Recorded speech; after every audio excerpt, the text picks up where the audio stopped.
शिव सिंह हमारे पहले दर्शक फोन लाइन पर जुड़ गए हैं। नमस्कार सिंह साहब, कहाँ से बोल रहे हैं? मैं एमपी मंदसौर से हूँ। ओके। सर, आपका स्टॉक कौन सा है और आपने किस भाव पे लिया है? एसडब्ल्यू सोलर है, 367 रुपए के भाव पे दिया है और 120 शेयर है। 367। और मुझे आपसे ये जानना है कि आपको इसमें कितना रुकना होगा? मैं संजीव बसिन सर से ना, उनका टारगेट था 1000 रुपए, तो दिवाली तक का बोला, तो क्या वो दिवाली तक आ जाएगा?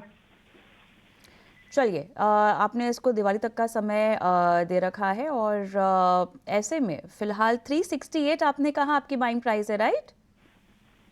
जी सर, जी मैम। 368 ना?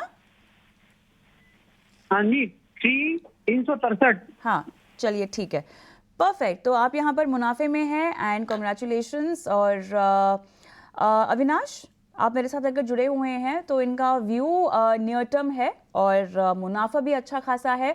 अक्सर बात होती रहती है आपसे कि बाजार में अगर आप मुनाफे में हैं इस वक्त किसी भी ट्रेड में, तो थोड़ा सा प्रॉफिट बुकिंग का मौका बनता हुआ दिखाई दे रहा है। क्या इनको भी आप यही सलाह देंगे, क्योंकि इनकी बाइंग प्राइस बहुत ही बढ़िया है?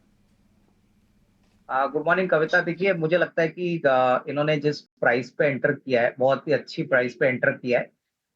देखिए, बाजार जब भी वोलेटाइल होते हैं, प्रॉफिट बुकिंग का माहौल होता है, तभी मेरे ख्याल से थोड़ा बहुत मुनाफा वसूल करना एक अच्छी बात होती है। मैं ऐसा नहीं कहता हूँ कि स्टर्लिंग विल्सन में आगे का जो रोड मैप है, रनवे है, वो खराब है। डेफिनेटली कंपनी अच्छे ऑर्डर बुक पे बैठी है, एग्जीक्यूशन भी काफी अच्छा है और सोलर और रिन्यूएबल एनर्जी को लेके आने वाले बजट में भी अच्छे अनाउंसमेंट्स आने की उम्मीद है। लेकिन एटलीस्ट 25-30% अपनी पोजीशन हल्की कर लीजिए, थोड़ा-सा पैसा वसूल कर लीजिए और बैलेंस क्वांटिटी होल्ड करिए। अगले साल, 1.5 साल की ऑर्डर बुक बहुत ही बढ़िया है और इससे कंपनी को काफ़ी फ़ायदा होगा। तो मेरे ख्याल से थोड़ा पार्ट बुकिंग करिए और बाकी के क्वांटिटी के जो शेयर्स हैं, वो कम से कम 12 से 18 महीने की अवधि के लिए होल्ड करें। तो ये था नजरिया अविनाश जी का। हमारे अगले दर्शक हैं सूरत, गुजरात से, जो कि हमारे साथ फोन लाइन पर बने हुए हैं। मयंक, पूछिए अपना सवाल। सर जी, मेरे दो सवाल है। एक है इंडस टावर पे मेरे पास 300 शेयर है 285 के भाव पे। ठीक है। और HAL है मेरे पास 3300 के भाव पे 40 शेयर। क्या करना चाहिए मुझे HAL में? फ्रेश बाइंग और करनी चाहिए क्या? HAL किस भाव पे लिया आपने? 300। ठीक है, ये एक बार मैं कंफर्म कर दूं। इंडस टावर आपने 285 ना बोला? 285 के भाव? हाँ, ठीक है। तो और HAL आपने 3300 पे खरीदा हुआ है? 3300 पे। हाँ ठीक है। तो इंडस टावर का ये जो ग्राफिक्स है, ये हम चेंज करेंगे। 285 का भाव है, 300 शेयर इनके पास है। सबसे पहले तो आपको HAL के लिए बधाई लीजिए, क्योंकि बहुत ही शानदार स्तरों पे आपने इस क्वालिटी स्टॉक में एंट्री की है। इंडस टावर में भी आपने अच्छे लेवल पे एंट्री की है। और अविनाश सर, मैं आपके पास आना चाहूंगा। इंडस टावर 285 रुपए की इनकी खरीद है। हालांकि पिछले 5 दिनों में हमने देखा कि स्टॉक पर एक दबाव हमें नजर आ रहा था, 2.5% तक का दबाव हमें 5 ट्रेडिंग सेशन में नजर आया। लेकिन आज स्टॉक में तेजी एक बार फिर से बनती हुई नजर आई। चूंकि इनकी बाइंग 285 है, तो इस लिहाज से भी फिलहाल अच्छे मुनाफे में ये बैठे हुए हैं। दूसरा, HAL का जिक्र खासतौर पे करना होगा। 5475 के स्तर पे है। डिफेंस कैटेगरी का बहुत ही कह सकते हैं कि दमदार शेयर। 3300 के भाव पे इन्होंने एंट्री की हुई है इस क्वालिटी स्टॉक में। बताइए, क्या रणनीति अपनाई जानी चाहिए? अच्छा खासा मुनाफा अगर हो गया है, तो क्या थोड़ी बहुत प्रॉफिट बुकिंग की सलाह होगी? प्रशांत, मुझे लग रहा है कि दोनों शेयर्स इन्होंने बहुत ही अच्छे लेवल पे खरीदे हैं। ऐसा स्पेसिफिकली अगर हम HAL की बात करें, तो बहुत ही अर्ली लेवल पे इन्होंने एंट्री की है, तो इनकी मार्जिन ऑफ सेफ्टी बहुत बढ़िया है। मैं कहूंगा कि इनके लिए अगर नजरिया 12 से 18 महीने का है, तो अभी भी कोई पोजीशन यहाँ से एग्जिट ना करे, यहाँ पे होल्ड करे। हो सकता है कि इनको 6200, 6300 का भी लेवल देखने को मिलेगा, लेकिन टाइम फ्रेम थोड़ा लंबा रखना जरूरी है। रही बात इंडस टावर्स की, तो देखिए इंडस टावर्स में भी इन्होंने बहुत अच्छे लेवल पे एंट्री की है और जिस प्रकार से अभी बिजनेस इनका शेप अप हो रहा है, स्पेसिफिकली 5G रोल आउट के बाद और टेलीकॉम सेक्टर में हम देख रहे हैं कि प्राइसिंग पावर वापस आ रहा है, आरपूस बढ़ रहे हैं। तो इसका बेनिफिट डेफिनेटली इंडस टावर्स को मिलेगा, क्योंकि ये सबसे बड़े टावर प्लेयर है इंडिया में। और मुझे लगता है कि जिस प्रकार के अभी 5G रोल आउट की प्रक्रिया हो रही है सारे प्लेयर्स से, कि इनके लिए इंक्रीमेंटल बिजनेस बहुत अच्छा मिलेगा। तो यहाँ पे भी मैं इनको होल्ड करने की राय दूंगा। अभी प्रॉफिट बुक मत करें, मेरे ख्याल से FY25 के नंबर्स पिछले साल के हिसाब से और भी बढ़िया आएंगे और यहाँ से भी मुझे लगता है कि 100 सवा सौ रुपए के लिए ऊपर में जगह है। तो यहाँ पे होल्ड करने की राय, लेकिन यहाँ पे भी मैं यही कहूंगा कम से कम 12 से 15 महीने का टाइम फ्रेम यहाँ पे जरूर दें। महेश जैन साहब मेरे साथ फोन लाइन पर हैं। जैन साहब नमस्कार, कैसे हैं? जी मजे में। मजे में हैं। बारिश का हाल कैसा है पुणे में सर? अभी फिलहाल बारिश तो रुक गई है। अच्छा, रुकी हुई है। चलिए हाँ हाँ। बताइए सर, क्या स्टॉक लिया है? सर मैंने फर्स्ट सोर्स सॉल्यूशन के 100 शेयर्स खरीदे एट द रेट ऑफ 235। मुझे बताइए इसका फ्यूचर क्या है? I am the long term investor. Okay, perfect. चलिए, अच्छा लगा आपने अपना नज़रिया बताया और आप जानते हैं कि आप एक निवेशक हैं और आपका नज़रिया भी लंबा है और फिलहाल आप मुनाफे में भी है। अविनाश से मैं क्विक एक व्यू लेती हूँ। अविनाश, लंबी अवधि का व्यू भले ही हो लेकिन फिर भी 6-8 महीने का व्यू बनाकर ये चल सकते हैं, मुनाफे में है। 236 इनकी बाइंग है फर्स्ट सोर्स। ना, आई थिंक यहाँ पे ये होल्ड कर सकते हैं। देखिए, फर्स्ट सोर्स सबसे बड़ा बिजनेस प्रोसेस आउटसोर्सिंग सेंटर है और जिस प्रकार का ग्रोथ कंपनी ने पिछले 1-2 साल में रिकॉर्ड किया है, प्लस जिस प्रकार के क्लाइंट इनके हैं, मैं इनको यही कहूंगा कि अगर नजरिया कम से कम 12-15 महीने का है तो ही यहाँ पे ये होल्ड कर सकते हैं, क्योंकि देखिए इन्होंने काफी ऊपरी लेवल पे ये स्टॉक खरीदा है। मेरे ख्याल से लॉन्ग टर्म रनवे तो अभी भी अच्छा है, बट शॉर्ट टर्म में स्टॉक थोड़ा कंसोलिडेट होगा और पॉसिबली जून के क्वार्टर के बाद जब मैनेजमेंट की कमेंट्री आएगी, बिजनेस परफॉर्मेंस पे ज्यादा चर्चा होगी, तभी मेरे ख्याल से स्टॉक को एक री रेटिंग का मौका मिलेगा। तो मेरे ख्याल से एटलीस्ट 12 to 15 मंथ्स का नजरिया लेके यहाँ पे होल्ड करिए। कंपनी अच्छी है लेकिन टाइम यहाँ पे थोड़ा सा लंबा इनको इन्वेस्ट करने के लिए देना जरूरी है। बिल्कुल होल्ड की राय अविनाश जी की। लेकिन चलिए, इसी के साथ YouTube पर कई सवाल आ रहे हैं, वहां से भी कुछ सवाल ले लेते हैं। तो ये सवाल है रामप्रीत जी का और इन्होंने जेके पेपर पर राय मांगी है। हालांकि इन्होंने अपनी बाइंग प्राइस नहीं दी है और अपनी कितने समय तक होल्ड करना है वो नहीं बताया। तो हम यहाँ पे एक लॉन्ग टर्म व्यू के हिसाब से, अविनाश जी आप बताइए कि क्या लग रहा है जेके पेपर? अभी रिसेंटली ही रिकॉर्ड हाई का सर्च हुआ था इस महीने, उसके बाद 7-8 सेशन से थोड़ा गिरते आ रहा है। तो यहाँ पर सिर्फ प्रॉफिट बुकिंग है, यहाँ से वापस ऊपर जा सकता है या ये नीचे की तरफ जाने की उम्मीद है इसमें?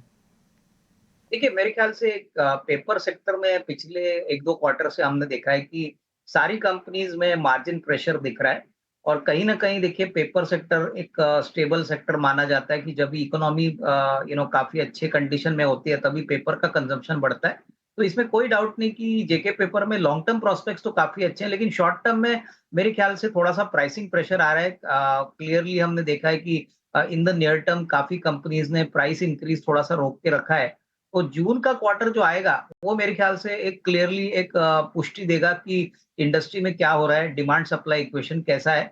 मेरे ख्याल से एक अगर निवेशक थोड़ा सा लंबा इन्वेस्टेड रहना चाहते हैं तो वो कर सकते हैं, लेकिन नियर टर्म में जून के नंबर्स जब आएंगे और मैनेजमेंट की कमेंट्री और मार्जिन्स क्या ये कंपनी रिकॉर्ड करती है, इसके बाद ही एक अच्छा आपको एक आउटलुक हम शेयर कर पाएंगे। बट तब तक मेरे ख्याल से होल्ड करिए। शॉर्ट टर्म में हो सकता है थोड़ा बहुत दबाव प्रॉफिटेबिलिटी पे हो, क्योंकि सारी कंपनीज हमने देखी है कि जो ये सेक्टर में काम करती है वहां पे मार्जिन प्रेशर क्लियरली एविडेंट है। तो इसका मतलब यही है कि शॉर्ट टर्म में थोड़ा प्राइसिंग पावर रहेगा, but hold on for the long term. ठीक है, तो लंबी अवधि का नजरिया आपको यहां पर जेके पेपर पे मिलता हुआ। अजीत जी हैं हमारे साथ, हमारे अगले कॉलर। अजीत जी नमस्कार, कहां से बात कर रहे हैं? अजीत जी, आवाज मिल रही है आपको मेरी? अजीत, आवाज मिल रही है आपको? हेलो जी अजीत जी, आवाज मिल रही है आपको? मैं राज पुरोहित हूँ, अजीत जेनी पुरोहित बोल रहा हूँ। अच्छा अच्छा, वो दूसरा होगा फिर। ठीक है ठीक है, माफी चाहेंगे। बताइए राज पुरोहित जी, क्या आपका सवाल है? मेरे पास 100 शेयर है एंजल वन के। ठीक है, तो मैंने लॉन्ग टर्म के लिए इन्वेस्ट किया था, ये एक बार 4000 तक पहुंच गया था, अब ये 2200 पे आ रहा है। तो रखना चाहिए या फिर बेचना चाहिए? तब मेरा व्यू 5 साल का है। ठीक है, तो अविनाश जी आपके पास ही आएंगे। एंजल वन 5 साल तक का इनका नजरिया है, बहुत ही लॉन्ग टर्म इन्वेस्टर हैं। क्या करना चाहिए? राज पुरोहित जी को क्या सलाह होगी? नहीं, बिल्कुल देखिए, मुझे लगता है कि मुझे याद है जब इस कंपनी का पब्लिक इशू हुआ था तभी 350-350 रुपए में ये लिस्ट हुआ था और तब से शेयर ने बहुत अच्छा आउट परफॉर्मेंस दिखाया और ऑनलाइन स्पेस में एंजल वन एक बहुत बड़ा काफी वेल एस्टेब्लिश्ड प्लेयर है। टेक्नोलॉजी के पॉइंट ऑफ व्यू से आई थिंक इन्होंने बहुत सारी कंपनीज को पीछे छोड़ा है और आगे भी मुझे लगता है कि ग्रोथ पोटेंशियल ब्रोकिंग कंपनीज के लिए काफी अच्छा रहेगा। हालांकि देखिए अभी काफी अटकलें बाजार में ऐसे भी सुनने में आ रही कि एफएनओ के कॉन्ट्रैक्ट साइजेस में बढ़ोतरी की जाएगी। एफएनओ में रिटेल निवेशक को थोड़ा बहुत रिस्ट्रिक्शन अनाउंस किए जाएंगे। लेकिन इसके अलावा मुझे लगता है कि जो वॉल्यूम है कैपिटल मार्केट में वो काफी बढ़ रहा है। नए कैपिटल मार्केट में नई कंपनीज लिस्ट हो रही है, तो इसका क्लियरली एक अच्छा असर आपको ब्रोकिंग कंपनीज पे देखने को मिलेगा। तो मेरे ख्याल से अगर नजरिया आपका कम से कम 1.5-2 साल है तो स्टे इन्वेस्टेड। मुझे लगता है कि अच्छी खासी ग्रोथ आएगी। इनका रिसेंटली बिजनेस अपडेट भी आ गया है जो काफी अच्छा है और मेरे ख्याल से नतीजे को जो Q1 के आएंगे वो भी काफी अच्छे रहने की उम्मीद है। तो लॉन्गर टर्म में जरूर अभी भी रनवे बहुत बड़ा है इंडियन कैपिटल मार्केट्स को ग्रो करने के लिए और इसका फायदा एंजल वन जैसी कंपनीज को जरूर मिलेगा। तो यहाँ पे होल्ड करने की राइट, हमारे साथ अब अगले दर्शक भी हमारे साथ फोन लाइन पर जुड़ गए हैं, अजीत। और नमस्कार, कहाँ से बोल रहे हैं आप? हाँ, मैं पुणे से बोल रहा हूँ। बताइए सर, आपने किस स्टॉक में खरीदारी कर रखी है? हाँ, रिलायंस इंडस्ट्रीज का है। ओके। और ये रिलायंस इंडस्ट्रीज जब एलोकेट हुआ था 10 रुपए वाला शेयर, हाँ, तभी से है और उसके बाद के प्रेफरेंशियल शेयर वगैरह जो मिलते गए वो है। बहुत बढ़िया। हाँ, तो अभी मुझे ये पूछना था कि देखो मेरे को आई एम नॉट इन अ हरी कि मैं उसको बेच दूं, लेकिन कुछ प्रॉफिट बुक करना चाहिए या I can hold it for another 3-4 years. Okay, मुझे बताइए, क्या आपको पैसों की ज़रूरत है? क्या इन पूंजी, जो अच्छी खासी पूंजी आपने इकट्ठा कर रखी है, दाद देती हूँ मैं आपके पेशेंस की भी, और वाकई निवेशक जो होते हैं आप ही तरह के होने चाहिए, जो भले ही बाजार का उतार चढ़ाव जैसा भी हो बस बने रहें, डटे रहें, विश्वास दिखाएं। मुबारकबाद उसके लिए, और काफ़ी कुछ सीखने को मिलता है आपसे। तो फिलहाल पैसों की ज़रूरत है आपको, या इस निवेश को आप कहीं और लगाना चाहते हैं? कोई बड़ा निवेश करना चाहते हैं कहीं पर? नहीं, अभी फिलहाल तो पैसे की कोई जरूरत नहीं है। चलिए, कुबेर का खान है आपके पास। तो अविनाश जी क्या कहेंगे? ऐसे बहुत कम दर्शक देखने को मिलते हैं, अविनाश जी। नहीं, बिल्कुल मुझे समझ में नहीं आता कि देखिए 10 रुपए का रिलायंस शेयर अभी जो 3,000 रुपया हो गया और उन्होंने अभी तक कोई शेयर बेचा नहीं है। देखिए मेरे ख्याल से पैसों की जरूरत है या नहीं है, बट एक बात आपको मार्केट में एक रूल आपको कभी भूलना नहीं चाहिए कि आपको ऑलवेज मार्जिन ऑफ सेफ्टी रखना है। अभी तो ऑफकोर्स इनके पास मार्जिन ऑफ सेफ्टी बहुत है, लेकिन फिर भी मैं कहूंगा कि रिलायंस एक लार्ज कैप शेयर है। आई मीन साइज के हिसाब से ऐसे लार्ज कैप शेयर में आपको अल्फा बनाना जरा डिफिकल्ट होता है। तो थोड़ा सा तो कम से कम अपना कैपिटल ये निकाल के अगर कोई दूसरे शेयर में डालते हैं, जैसे कि बैंकिंग है, कैपिटल गुड्स है, ग्रीन एनर्जी है, ऐसे इमर्जिंग सेक्टर्स में अगर वो पैसा लगाते हैं तो आपका कैपिटल और भी अच्छी तरह से आपको रिटर्न कमा के देगा। कहीं ना कहीं रिलायंस एक ऐसा शेयर है जो अभी कंसोलिडेट हो रहा है। होपफुली जियो का आईपीओ आएगा तो थोड़ा सा और इसमें तेजी देखने को मिलेगी।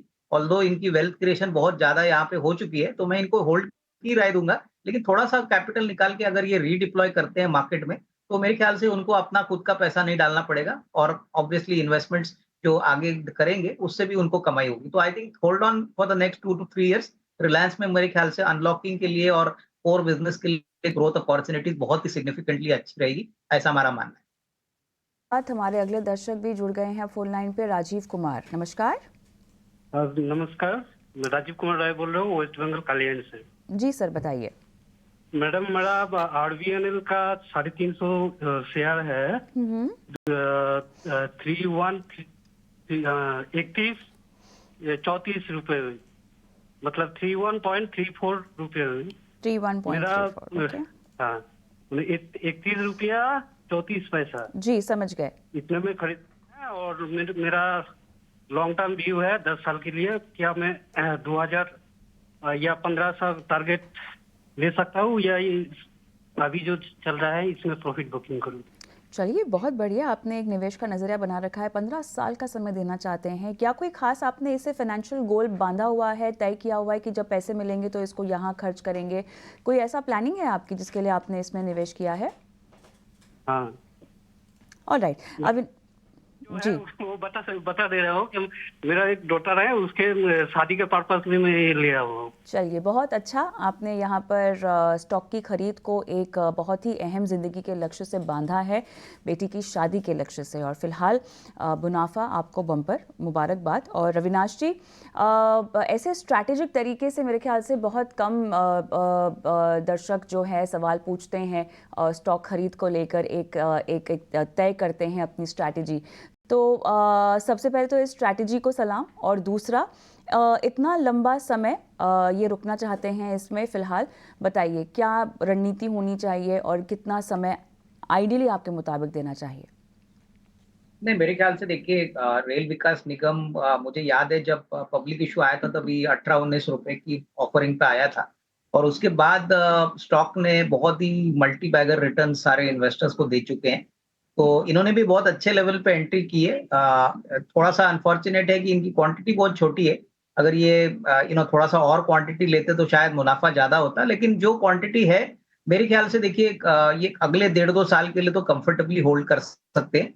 मेरे ख्याल से एटलीस्ट 20-25% प्रॉफिट बुक कर लीजिए, क्योंकि देखिए मुनाफा वसूल करेंगे तो अपना कैपिटल वो रिकवर कर पाएंगे, बाकी के सारे शेयर जो उनके पास बचेंगे वो पूरी तरह से फ्री ऑफ कॉस्ट रहेंगे, और इस तरह से वो मार्केट वोलेटिलिटी को अच्छी तरह से मैनेज कर पाएंगे।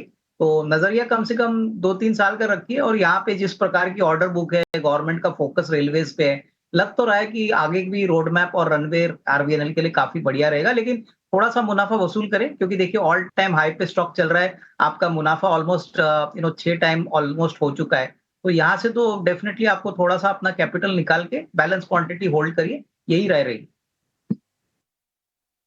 ये थी सलाह अविनाश जी की आरवीएनएल पर।